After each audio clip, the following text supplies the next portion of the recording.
Welcome back to the South End Zone. If you have been with us for the past month or so, we told y'all to pump the brakes on DJ Lagway and pump the tires on John Mateer, and this weekend showed you why. Ladies and gentlemen,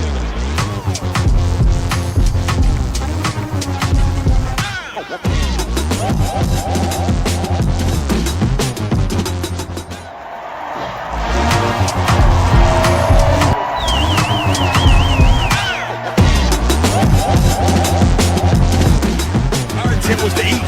Our intent was to come eat and be hungry. We're taking receipts, and we'll see you at the national championship. Yes, indeed. Welcome. On the way, though, we're gonna have to deal with Florida and Oklahoma. You will have to do those things, yes. Yes. But yeah, Yes. welcome to the South End Zone. Welcome to the South End Zone. Before we get going, if you are new here, make sure to like, comment, share, subscribe. If you are not new here, please like, share, subscribe, resubscribe, unsubscribe, whatever you want to do. Comment, tell your friends, tell your mother, tell your brother, tell your dog, tell your cat, tell your fish, whatever. This is the South End Zone. We just wrapped up week 2 of college football. A great week 2, mind you, with some great games.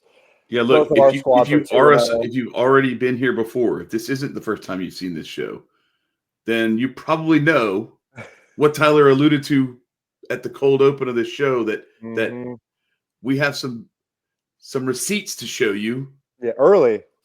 That we told you to pump the brakes on DJ Lagway. We told you to pump the tires on John Mateer and Oklahoma. We told you to pump the brakes on Florida and Billy Napier too. You're seeing why. We're going to get into that. But Tyler, what are we doing first? Well, we had a couple cupcakes that, listen, we sometimes play with our food. I know we do. It seems like y'all did too this weekend. And is what it is.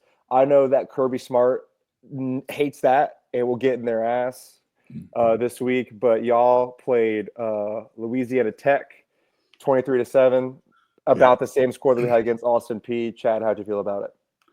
Yeah, well, so I mean, it's one of those things where you have a big emotional lead up to and then and build up and preparation and everything for this game against Clemson. You've got all the narrative of 5 years in a row, LSU not winning a season opener, Brian Kelly being 0-3 in season openers with 2 losses to Florida State and then the loss last year to USC. You have all that buildup, and then you're playing like a top 10 matchup with 2 national championship contenders, 2 playoff contenders for sure in Clemson and LSU. And what do we see? We see like a knockdown, drag out, emotion-filled, adrenaline-laced slugfest, right? Mm-hmm. And then there's this adrenaline dump that happens after that. And you try to go in and have that same energy and everything, and you're playing a team like Louisiana Tech that you should roll right through, like as Nick Saban used to say, shit through a tin horn, right? And you've got Florida coming up next week in a big rematch of a game where they beat you last year in the Swamp. They're coming into Baton Rouge next week. So, like, there's naturally going to be that sort of tendency for a team to have like a letdown. You got to remind people, we're talking about 18, 20, 21-year-old kids that their emotions are all over the place. And like I said, like LSU spent this whole offseason building up for that Clemson game.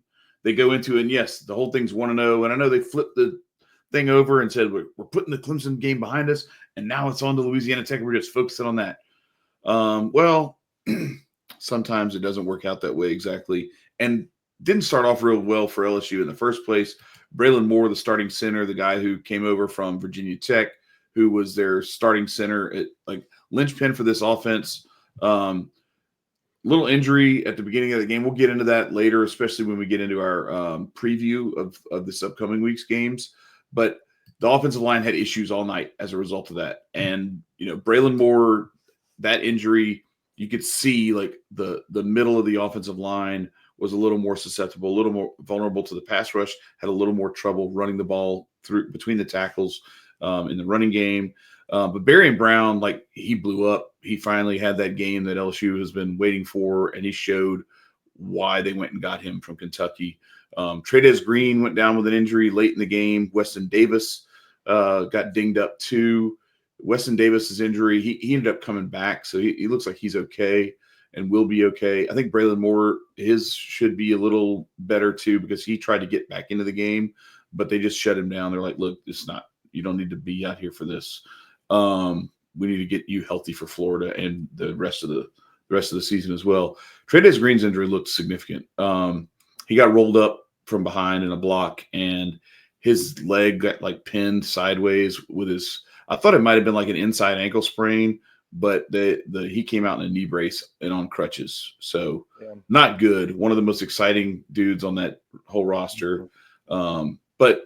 The thing that was impressive is LSU's defense really showed out in this game. And that's the thing that it's crazy to say that, right? Like you think about like, what have we been talking about for the last 2 years, ever since we started this show, Tyler? Pretty much. Our defense has been terrible. We've been so bad, but Louisiana Tech managed 15 of 26 passing for 96 yards. They got a touchdown very late on a busted play, busted coverage when the game was already in hand. They ran the ball 27 times for 58 yards. So, like, there was a point where it was this close to LSU holding them under 100 total yards, and they just kind of broke the dam at the very end. So, and I know this is what you're supposed to do against a team like Louisiana Tech, but they did it. So, like, you got to move on. That's what you're supposed to do. It wasn't pretty. It was kind of ugly. You guys know how that goes, because same thing happened with your game, but yeah, the big thing you want to do in these games, right, is work on the little things, improve, get better. They didn't do that, but now they have a whole lot of things to work on really hard, and a whole lot of evidence that, like, you cannot do this. You've got to be consistent. The other thing you want to do is you want to stay healthy. LSU did not stay healthy, and that's a shame, because some of these things happened because some of these guys were playing later in the game, like Trey injury. I think if the game is 40-0, you're probably not even in the game at that point. But it is what it is. You deal with it. You move on. That's why they went and got so many dudes in the portal. They've got backups on backups, and you don't want to have to employ those guys, but you better have them in case you do. So yeah, we survive in advance and get ready for Florida next week. But it was ugly for sure. Sometimes that's all you can do, man. And we kind of had a very, very similar situation with our game down at Athens against Austin P. Last week, if you all forget, we beat the shit out of Marshall. Like, we did what everybody wants us to do in a game like that, and like the one that we just had, where you run it up, you get all the people in, you get all the looks you want to see, and you move along. And we struggled a little bit against Austin P. We struggled moving the ball on them, which is a little like concerning, considering we have to play Tennessee next week. And that's the other thing is for us, we did not have a big game last week, and we did not have a big one this week either. We have 2 tune-ups, trying to get the looks you want to see, trying to get the guys in that you want. Obviously, once again, you want to be able to run it up and get guys in and out. That isn't always the case. We struggled against Austin P, even though we won, and Kirby Smart that's one of the things he hates the most. But he's very good, in my opinion, at not letting us get too high or too low at any given point in time. He falls, he's from that Saban tree, man. And so he'll get in people's ass if he doesn't feel like they're doing it the right way. And he'll fix what needs to be fixed. But it's also good to like have the problems kind of show up in a game that you're not losing, so that you can fix those problems before you have to play a more high-profile team, and they would expose those. Stockton still threw for 227. He had a little bit of trouble throwing the ball. He did not get out of the pocket as well as he did against Marshall, so we'll have to see how he does next week. Frazier, 69 yards, 2 tuds. We got stood up on the goal line when we were trying to score. We had like 5 or 6 plays because there was a penalty that had us like half distance to the goal, like in like the fading last 30 seconds of the first half. We did not score. We went forward on 4th and goal, and they blanked us. So Kirby went in there. We looked a lot better in the second half. There also was a monsoon that came from like the southeast. Yeah, there's a couple games shut down a bunch of games. Yeah, as I said, a couple of games, including ours, that had like a massive delay. Like they took a while for them to finish this one up. Looked better in the second half. Well, didn't y'all reschedule the start too? Like it's like they moved the start up, and then Because weren't you guys supposed to play at night and then they moved the game No, up? I to, like, thought we were a noon 2:45? game up until I saw it, but Maybe that's what it was. Maybe they moved it back. Because it was like y'all we didn't fell start at playing until like 2:30. We were the oh, 2:30 Eastern because we were like not on main channels. Like we were yeah, like we fell like in the in betweener. yeah, When we like whenever we play games like this, sometimes they'll slide us in like on and off channel of ESPN yeah. at 2:30. So like we're not like interrupting anything like important. Yeah, yeah, um we were the ESPN app only game on oh Saturday, so it's like you had to yeah. you had to stream it. Yeah, and so us had Chauncey Bowens. It was a freshman running back, got 56 yards, 2 tuds, which is great. Okay, Did not like it felt like they moved the ball on us a lot more than I thought, but they maybe had like 140 yards of total offense. But those 140 yards didn't look pretty when they did it. If that makes any bit of sense. yeah, I think all I gotta say is I'm happy that Kirby Smart's our coach at the end of the day, and he will right. fix what needs to be fixed before we have to play Tennessee next weekend. Hmm. A W is a W, even when it's ugly. We had one, and we've been known to do this from time to time. We almost coughed up one against Kent State at home a year or two ago. So anything is Right. possible. We didn't lose to Army, Kansas State. Moving right along to one of the ranked on ranked matchup of the past weekend was what we thought was going to happen, what we said was going to happen, and guess what? It happened. It The happened. senior experienced quarterback beat the $1 million man, $250 million man, and Bryce Underwood, John Mateer, and the Oklahoma Sooners, Boomer Sooner, get it done in Norman, under the lights. Chad, how do you feel? I mean, look, Mateer kind of went off. I mean, it wasn't necessarily always pretty, but yeah, 21 for 34, 270 and a touchdown, 19 for 74 and two touchdowns rushing. The dude, he was as advertised and really got it done. Not as advertised was Bryce Underwood, who went 9 for 24 with 142. But look, man, I don't want to. This is not me coming in here to like dump on Bryce Underwood. I think he's good. I think he showed some flashes. I think it was just too much, and that's why like our expectation going into that game was Norman in that environment and Brent Venables' defense was going to be too much for Michigan and for Bryce Underwood. And I think he's got a good future ahead of him.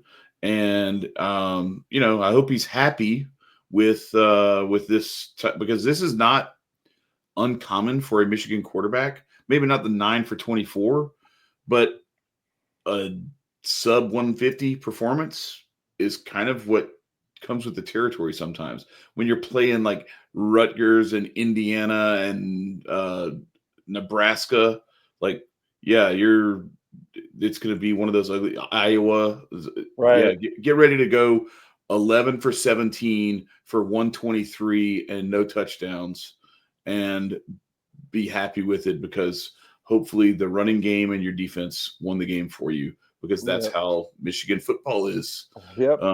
Welcome to the Big Ten. You should have come to the SEC. Anyway, It's like JJ McCarthy. I always refer to it as the ball caddy. Like you just snap the ball, and here you Mhm. go, and Mhm. keep it moving. Yeah, And when people criticize Michigan in this game, neither you nor I nor most people are shitting on Bryce Underwood. He is a right, true freshman right. starting for the University of Michigan, Yeah, playing Oklahoma in Norman at night. It's right. not meant to be easy. It never was going to be easy. Mhm. And this is the result that most of us expected it to be. And Well, it's not like they didn't get shellacked, but right. Oklahoma also handled their business I was gonna say they didn't perfectly. get shellacked, but they got dominated because Right. like so like they it was funny because we're shout out to Drew and Jeremiah. We have our our Big Ten crew that comes and joins us from time to time. We have our little group chat and he's like, yeah, you got to use play action. I was like, play action doesn't work when you can't run the ball. Like they had the one big play to start the second half, a 75-yard bust out touchdown run by Justice Haynes. The whole rest of the game, Michigan ran the ball 31 times for 71 yards. They That's had not Michigan 32 for football. 146, but 75 of it was on one play. And I'm not saying you throw that play away and you don't count it. Yes, obviously Oklahoma blew a run assignment there. The safety got caught pinched in a little bit too close inside the tackle, and the run broke to the outside. They did a great job of like running their double teams and everything, and getting the mismatches that they needed. If that safety plays that gap correctly, though, it's like an 8-yard gain, and it's reset. Let's line it back up for 2nd and 2. Instead, house, and that's actually how Michigan stayed in the game for a little bit. But Oklahoma's defense came to play. Like, do not be mistaken. It was a really good defensive performance by them. You held Bryce Underwood to the 124. You held their running attack to like the 71 yards on 31 carries. You gave up the one big play, and you held them down into single digits most of the game, scoring wise. So it's I think Oklahoma's back. Like, this is now, it may only be for 1 year. Different brand though. It's not the Lincoln Riley brand. That's for sure. It's not the Lincoln Riley brand. It's a much more like that old school Bob Stoops kind of Oklahoma, where you've got a quarterback that can get it done, but you live and die by your defense. Yeah, they got dudes. They got human missiles running, getting in the backfield. Yep. And Michigan, hey, listen, you don't have to be. I shouldn't say that. You will be good. Yeah. We'll get better. You have to give it time. But this was Oklahoma's night. It was always going to be, if we are being honest. All right. That's why we said pump the tires on John Mateer. And we this told is you to why pump the tires on John Mateer in Oklahoma because of that. And this is why we said to pump the brakes on DJ Lagway and the Florida Gators. USF with 2 back-to-back ranked wins, going for a potential third this coming weekend against Miami. Who knows? They get it done up in the swamp, not down, because we talked about that last week. They have to try to travel to the swamp, and Florida coughs it up, and USF kicks a game-winning field goal.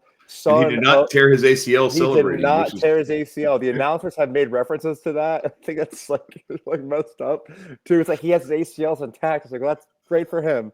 Keep mentioning his dad's worst moment of his entire professional career on national television. Why don't you? That's great. Yeah, you can always count on that, right? But you have a Grammatica kicking the game winner. Florida falls flat. Sunbelt Billy, as you like to refer to him, is maybe not going to be able to coach at the end of the season.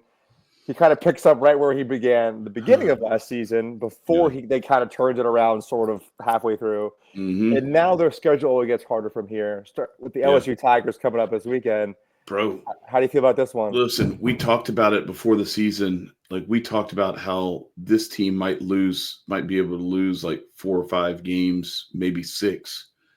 I mean, this was not one of the ones. No, it was not one of the ones. This was not one of the ones that we were talking about. Oh my gosh, bro! They still have such a hard schedule the rest of the way. It's insane. Like, it's literally like I don't know, man. I don't know what to tell you, Florida fan. I feel for y'all, huh? Lagway doesn't still look healthy. Like, no, I don't know. I don't know what to think about this. I know that what this does is makes me double down on the fact that sometimes when it comes to these games and just a season in a whole, believing in yourself, as corny as that sounds, and having confidence in your guys and what you have worked to build, and I'm talking about the USF side, that you've had most of the guys, and that's what I think maybe the winning formula could be in college football, especially for these lower teams, is you build your core, and then you get like 1 or 2, 3 guys in the transfer portal that you need as heavy hitters. But like your base has been together since the beginning, and I think that's where you find the secret sauce, in my opinion, Chad. Yeah, well, it's also so, like, remember we had when we had the pump the brakes episode. We had some comments come in and say that, like, we didn't know we were talking about, that he wasn't a running quarterback because he was running until he got hurt. No, he wasn't. He had I think he had like 75 yards rushing on the season before he got hurt. So, like, he's not a running quarterback. What did he do in this game? 6 rushes for 9 yards, or 9 rushes for 6 yards, something like that. Something like not impressive. He's not a running quarterback. So his best asset is his arm. And he's not a statue. He's got mobility, but he uses his mobility to find receivers downfield. That's not a bad thing. And That's one what of the he commenters does. actually said that. One of the commenters actually said that. He's like, he's not a running quarterback, which is a good thing. And I was like, exactly. Somebody gets it. What some people don't seem to get, though, is that because they're like, it's the same schedule as last year. Like, not so fast, my friend, because you didn't play South Florida last year and they beat your ass already. And listen to the rest of the schedule. Like, even the gimmies don't sound that easy anymore. Listen to this schedule. At number 3, LSU. At number 5, Miami. Then a bye week. Then Texas comes into the swamp. Then at Texas A&M, number 16 currently. Then Mississippi State comes to the swamp. And who knows what that'll be. Look, we're about to get to that one, okay? Then a bye week. Then Georgia in the cocktail party in Jacksonville, okay? Then at Kentucky. Ask Ole Miss how easy that is, okay? Then at Ole Miss. Then they get Tennessee at home, and then they get Florida State. Like, who's world beaters right now? I'm here to tell you, like, I would not be surprised if Florida wins like 4 games this year. Like, that's saying a lot. I know we're about to play them next week. No, like I don't think you're wrong. I don't want you to be right because that sucks for them, but like it's a real possibility. Like, imagine if I like seriously, like we are looking at a Florida team that may not be bowl eligible this year. Because their one victory so far is against Long Island University, who is been a Division I school entirely, or like a Division I football team for a very short amount of time. Right, and then they have this gauntlet, and they know the gauntlet that's ahead of them, and they know what they just did at home against South Florida. Yeah. And the Fire Billy chants are already coming from the crowd. This goes one of 2 ways. Either he finds a way to get them to rally behind him and behind what they expected of this season, because I think they expected to go to the playoffs and possibly make a run. I think they would probably, if they're being honest, tell you that like they think maybe the national championship's a little bit out of their reach, but that they're trying to build something that they can get into the playoffs. That's take it in that direction. Right? Yeah. Right. Head in the right direction. This thing either goes that direction where they like rally behind those goals and still find a way to gut it out against a gauntlet. We are talking about 8 remaining games against top 17 opponents. 8 of the top 17, half of the top 17 are on their schedule. Plus Mississippi State and Kentucky, who we saw are not jokes. No, they're not. And they're like they're by SEC standards, they're terrible. But anyway, we're going to get into that. So I'm saying all that to say that the other direction this thing goes is it becomes a dumpster fire with a coach that is potentially going to get fired, and he may get fired like leading up to the Mississippi State game or in the bye week before they play y'all or something like that. Mm-hmm.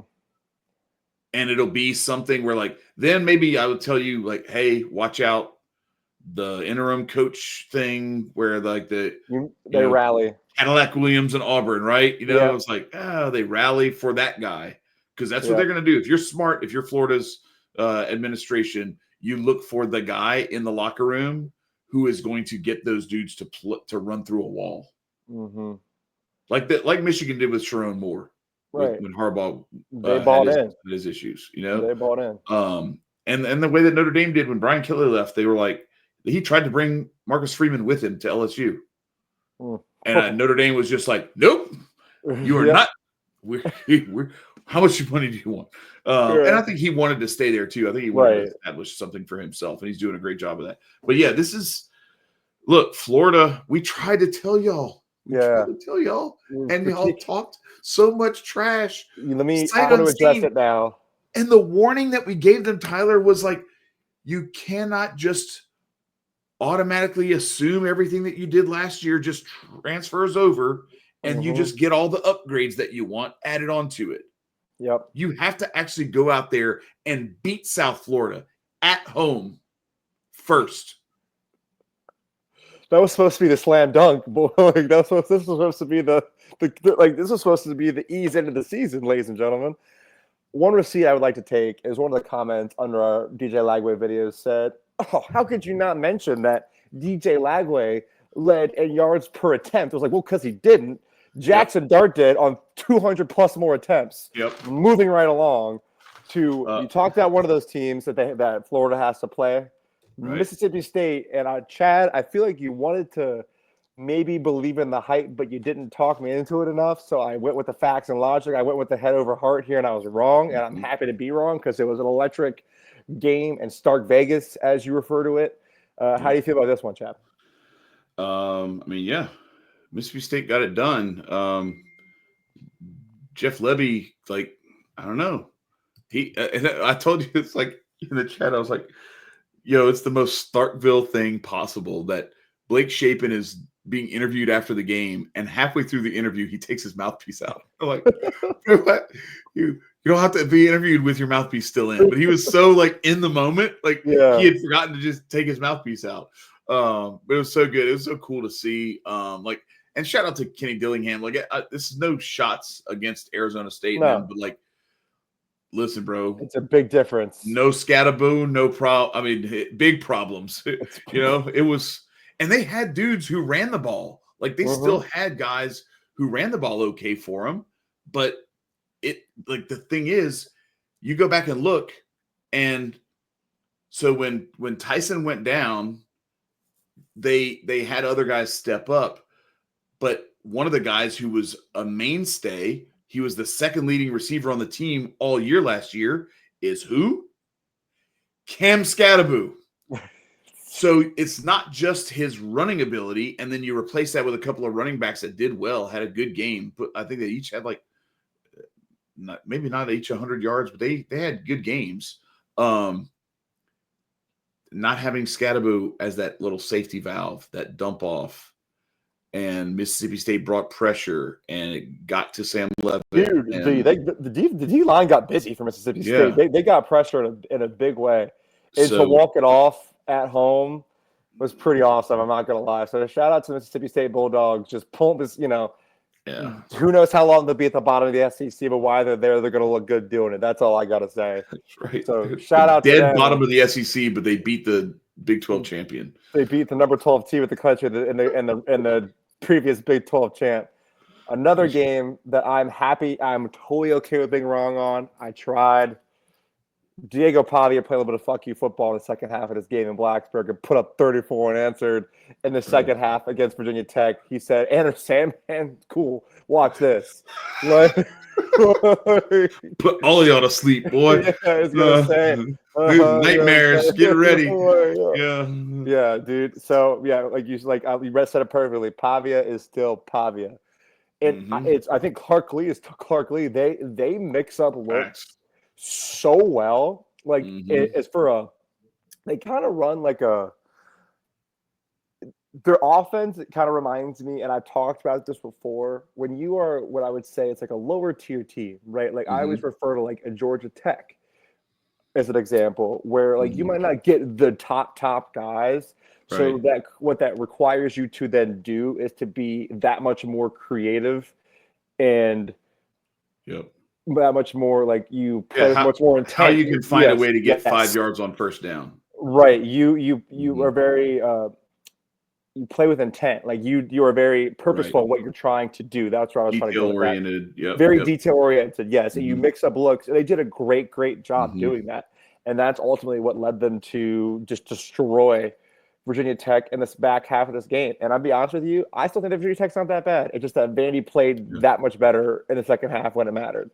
Yeah, so what's interesting about this one to me is we have this, now we have this little we had the transitive property of college football last year. Now we have this little comparative property thing going on here where it's like, okay, Vandy beat Virginia Tech 44-20 in Blacksburg at night. Yeah. South Carolina had all they could handle in Atlanta against the same Virginia Tech on a Sunday afternoon. On a Sunday afternoon when like it was just like there was no juice for Virginia Tech that was coming. And if you listen to that game, like the crowd was definitely a pro South Carolina crowd. Mhm. And so like it starts to make you wonder. Another pump the brakes recipient was South Carolina and Lenora Sellers. I just wonder, we're about to find out how much this comparative property BS actually plays when Vandy plays South Carolina next week. Look for our preview later on this week on that game, because that's going to be a doozy too. But yeah, Diego Pavia, like this is one last hurrah, right? He got his little Yeah. lawsuit with the NCAA, pushed through, and he got his extra year of eligibility. So here we go. It's go for broke. It's playoffs or bust for It, Clark Lee and Diego dude, Pavia. he And believes that. I mean, Dude. until proven otherwise, you got to believe it, right? Yeah, right. Dude, listen, Pavia said on one of the podcasts I listened to that he believes they can win a national championship. So I guess we'll have to just sit back and watch. That is all right. In That's the history of it is bold. In the history of his podcast, Chad and I tend to agree on most things. This game was one of the few where we were split on. And I feel like neither one of us was technically wrong in this situation. There's Yeah. kind of like a little of a middle Right. area. We're not Ole really Miss- right either. No, right. Ole Miss goes down early in Lexington, kind of figures it out late, pulls an ugly one out, gets a W anyway. Not the way that they would have wanted it to happen, obviously. Right, for With sure. Lane Kiffin would have wanted a curb stomp Stoops in Kentucky. Austin Simmons, putting up some stats here. Yeah, he struggled a little bit to yeah. me. Like he was inconsistent, kind of got it going a little bit later, but it was still very clunky. And that's one of the things Mark Stoops does. He just kind of, just like his brother, it's a Stoops thing. They're going to make you work for it. Sometimes because of the talent gap that there is with Kentucky, it's a little too much, and you can run them. But like you guys found that out the hard way last year. Hell, they almost beat y'all. It was 13-12. Like they made a top-notch offense look like y'all put up like 40 something or 30 something against Alabama, and then go and put up 12 against Kentucky. The only reason we didn't lose that game is because he decided to punt inexplicably. Right. They gave themselves no time. Like he inexplicably decided to punt instead of go for it, and that's the reason we were able to seal the game. Right. But I know that Lane Kiffin would have wanted that to go differently. But technically, I was right. I said almost to win this game, but I thought that they were going to absolutely beat the shit out of Kentucky, and they did not. Yeah, there's some vulnerability too with that Ole Miss team now that you look at the way this game unfolded, because they had that, we talked about it, this mercenary roster last year. Almost all of those guys are gone. I think they have 5 returning starters or something like that. It's a small number, I know that. Something crazy.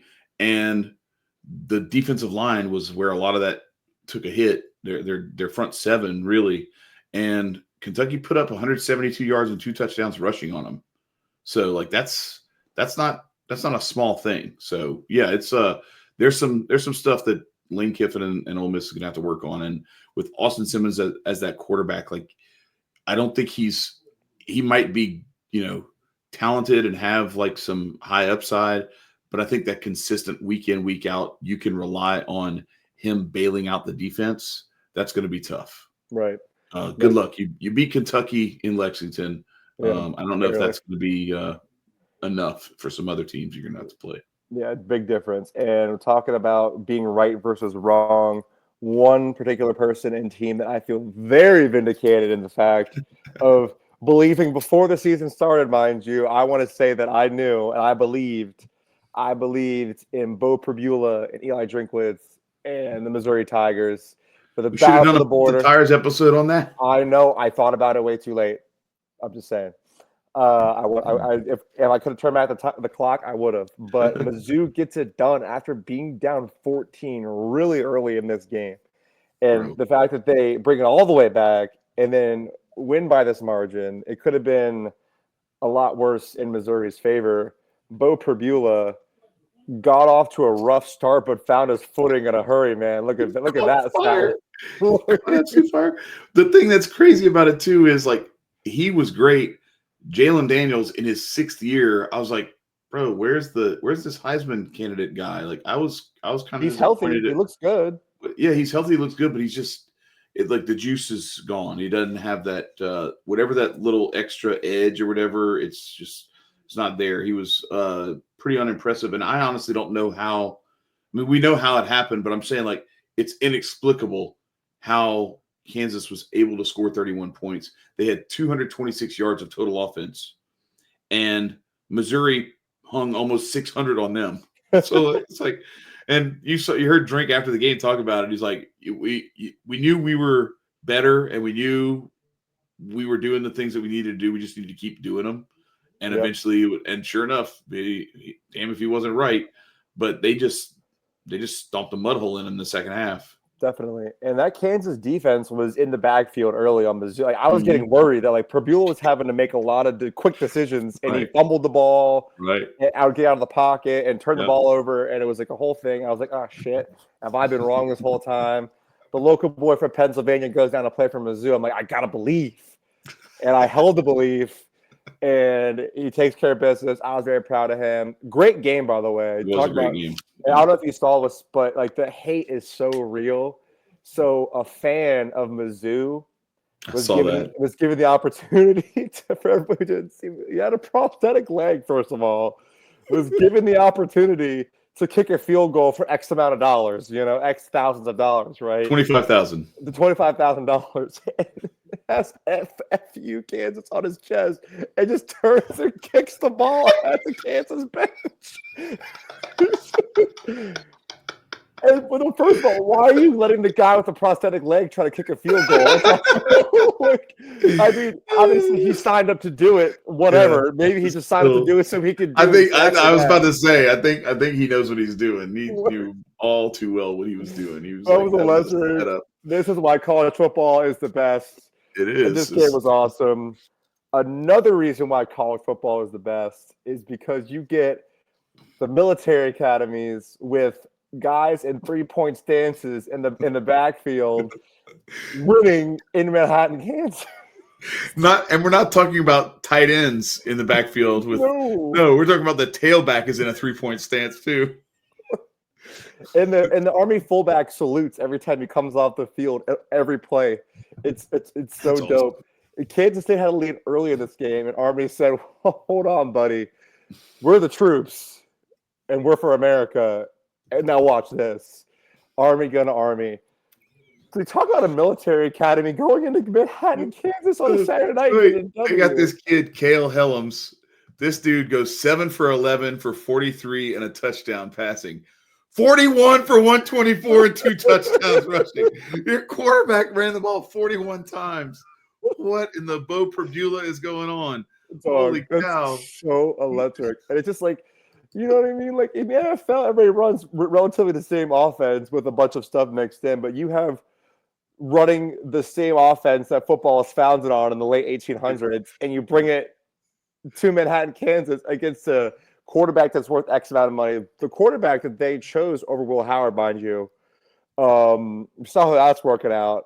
Kansas State looks abysmal for whatever reason. I don't know. Will only go so far. Avery Johnson is not the same as that guy who played for Southern and for the Mavericks and everybody else. It's not the same guy.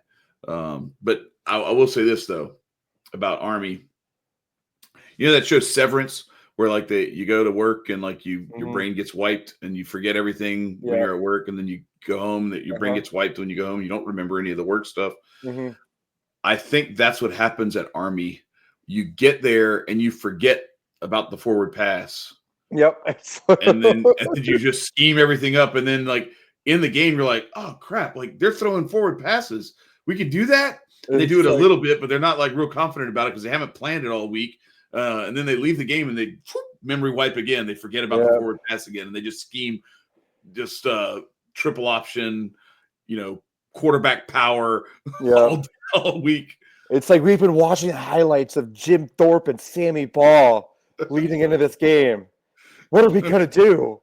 It's like we're going to run the wishbone and the veer and the wing tee, and we're going to have all of our backs in a 3-point stance, and we're going to run it down your throat. And we're going to have the wing back play on as a tight end, like swing over and go in motion right before the snap.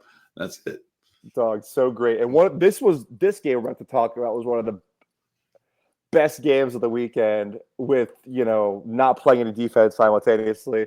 Sawyer Robertson, the Baylor Bears, get it done in double overtime at SMU. They were down 14 late, and I was like, it's over. We both were on the side of Baylor because we know how good Sawyer Robertson and that offense are.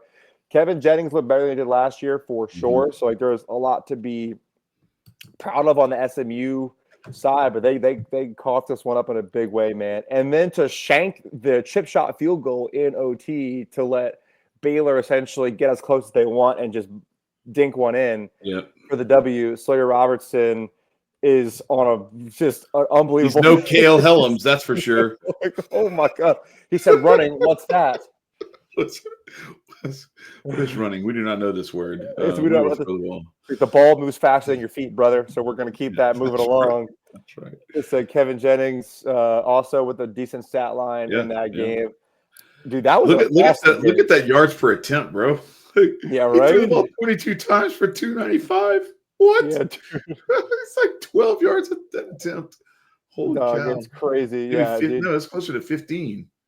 That's crazy. Baylor is not letting the 2010s Big 12 formula die. No. And they say that Dave Aranda's like a defensive-minded head coach. But he was LSU's DC. Right. He was our defensive coordinator in 2019 when we won the Natty. Like they're playing zero defense. I don't understand. It's like Lincoln Riley levels of he's just not getting the personnel. But I'll say this: what was crazy about it is this game. So I told everybody to take the over in this game because I was like, well, they can't. They both are bad at stopping the thing that the offense that they're opposing is good at. So that's going to be tough. Yeah. Because then what happens is you try to overcompensate and then you get exploited in the other aspect of the offense. So I was like, this is a bad setup. Take the over. Well, they were at 45. The over was 63.5. And I think I saw 65.5 right before the game. Mm-hmm. They were at 45 points at halftime. And I was like, here we go. Yeah. It's over. Bro, they scored 3 points like the whole third quarter. Yep. I was like, oh, okay, here we go. We're not even going to come close to the over now. And then they're just like, hold up a second there, Big Daddy. We got you. Don't worry about it. It was 38-24. We needed one touchdown for the over. And they said, no, man, we got you. We're going to score 5 more touchdowns in the last 6 minutes of this game. We're going for 100 piece, gang. They scored 2 to make it 38-38, and then they each scored 2 more. Oh, no, it was 4 touchdowns and a field goal. So it was 38-24. Baylor scored 4 more touchdowns, and SMU scored. No, Baylor scored 3 more touchdowns, and SMU scored 1 more touchdown. They said for a total of 4. So they said, "Hey, bro, we're doing the math. Is 93 more than 62?" Right. I think we're good.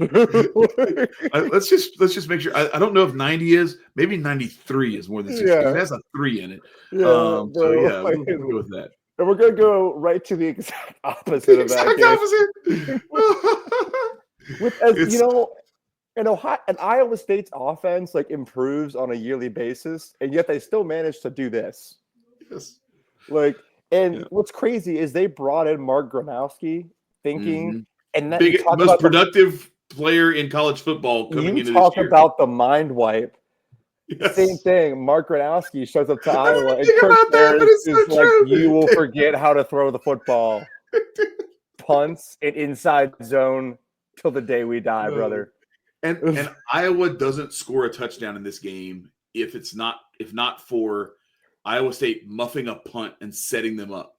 Run the ball and defense, baby. At this point, I'm just like, hey, look, guys, Iowa's best asset to their entire scheme. Iowa State. Yes. Look, Iowa's whole thing is punting the ball. So if you just let them punt the ball and don't try to field it, they have no offense.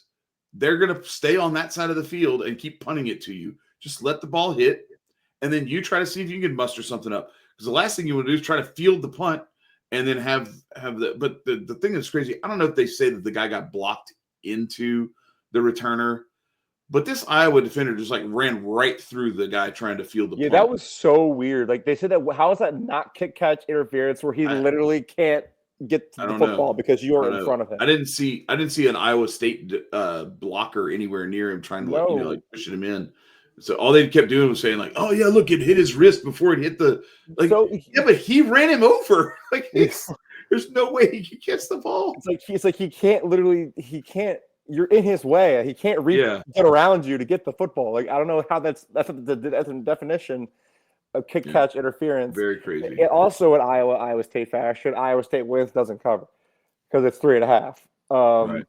So Chad, you guys open up the season to play the Clemson Tigers in the fake Death Valley, Yeah, and then they try to cough it up against the Troy Trojans. yeah. How do you feel?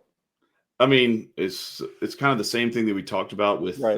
with the LSU game earlier, where it's you don't want this to happen if you're coaching and if you're if you're playing, and certainly not if you're a fan.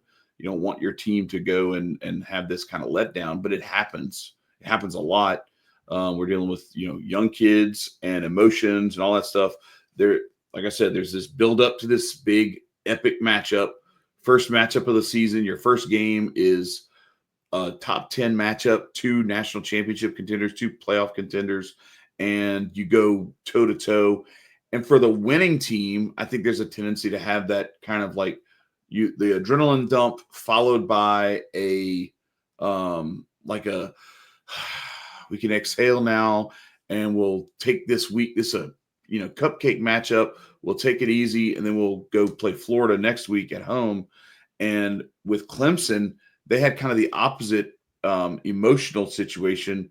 So you still have the adrenaline dump because you come off of that high, but then on top of that, you crash even deeper because Right. you lost. Mm-hmm.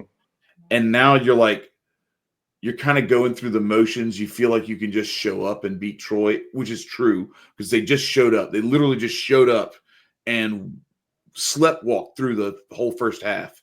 Yeah. They also had a big delay in their game. They were down 7-0 for like 4 hours because Yeah. the game got stuck on pause. Yeah. With that. But then they came back out, and over the course of the second half, they kind of tightened up their chin strap, figured out who they were again, and went out there and didn't let the thing snowball. They got it done. This is the sort of thing, when something like this happens late in the season, and a team's 10-0.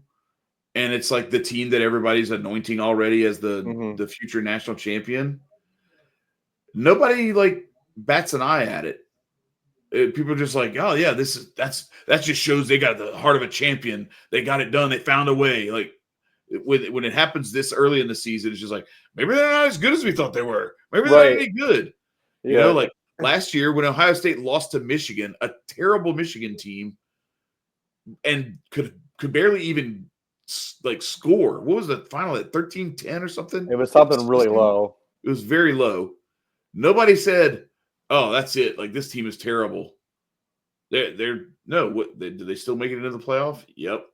Did they go win a national championship? Yep. In very convincing fashion. Did people say it doesn't count because they lost that game to Michigan? Nope. Notre Dame lost to Northern Illinois early in the season. Everybody forgot that. We never did. Everybody just forgot that Notre Dame lost it. So, like, it is what it is. Like, they got it done. It wasn't pretty, whatever. Like, let's see, let's look at how this stuff looks in week 10, week 11. Right. And then we'll really know we'll start to really see, the cream from the rest. So, absolutely. Yeah. I mean, listen, both of our teams had this exact same kind of deal. Like, we ended up, like, not playing to our best and kind of made it close as it needed to be. Yeah, but I wonder what kind of grade Dabo would give himself for that. I know. Hey. And another team from the Carolinas. Yeah. Who this was only a 3.5 point spread, mind you, and also the score was 14-13 at halftime. Yeah. It was like I was like, oh shit! Like, am I crazy for believing him? Because Bielema believes in his team and he believes in Luke Altmaier. And so I'm like, I'm cool with that. I'll believe too. Like they're a good team. They have a very balanced offense. Like I'm totally fine with that. Like Duke's thing is that they have this $7.5 million man, not 8, Chad. Not that actually matters. He's getting way too much money to play football poorly. Whatever. And so it was close in the first half, and then Illinois absolutely demolishes Duke in the second half. Yeah, and it was really in the fourth quarter. Like they pulled away. Right. They outscored them 17-0 in the fourth quarter. It was a one possession game. And I think, let's see, what did it was late third, I think, that yeah, it was 21-13, and then Mensa scored a touchdown to make it 28-19. They went for two to keep it at a one possession game, and they failed on the 2-point conversion. So now it's a two possession game, and next thing you know, it's just like Illinois leaning on them the rest of the game. And so for like the whole fourth quarter, it was field goal and then a late touchdown and then another even later touchdown with like I don't even know what happened, but it was like Altmaier touchdown pass with 4:14 left, and then 16 seconds later they're scoring another touchdown.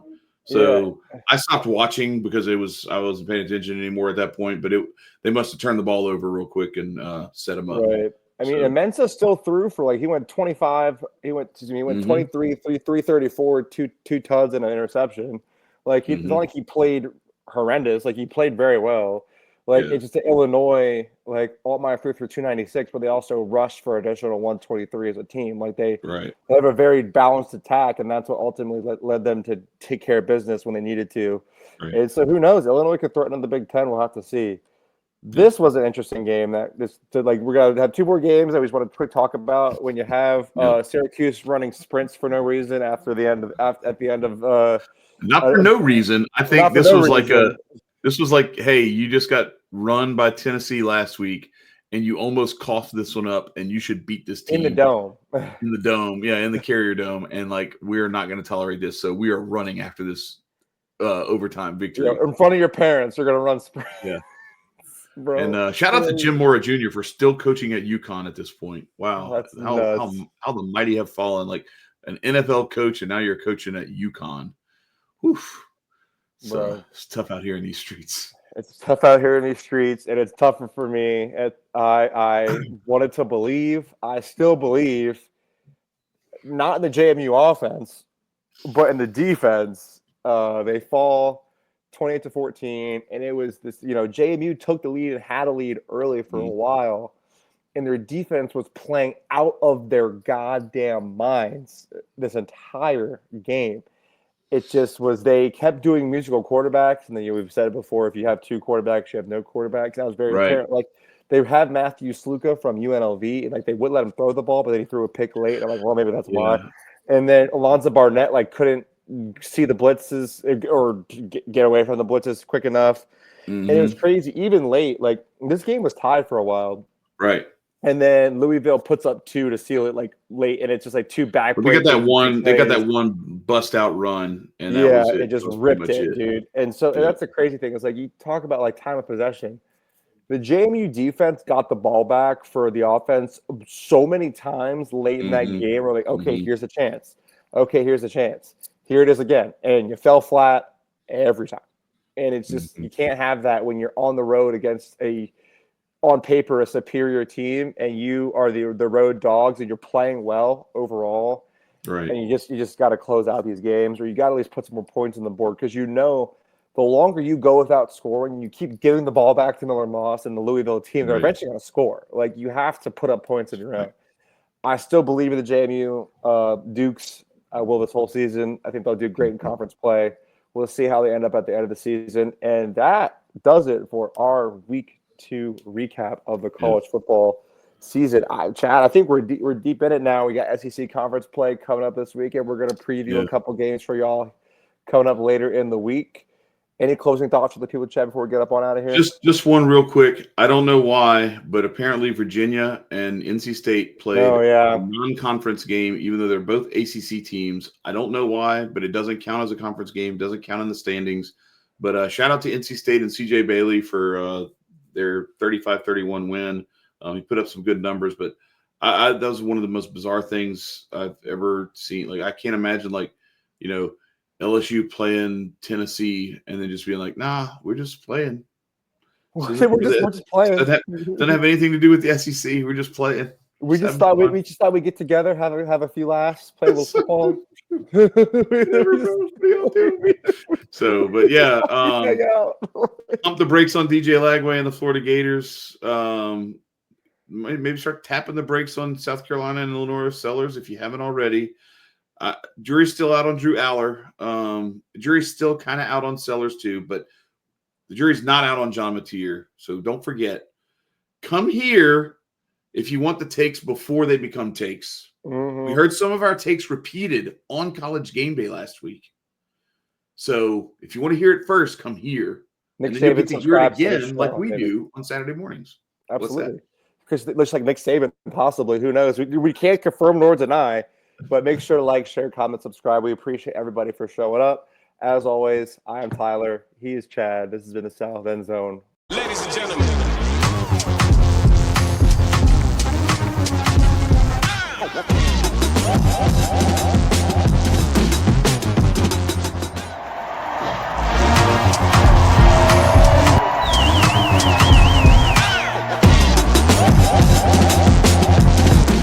Our intent was to eat. Our intent was to come eat and be hungry. We're taking receipts, and we'll see you at the national championship.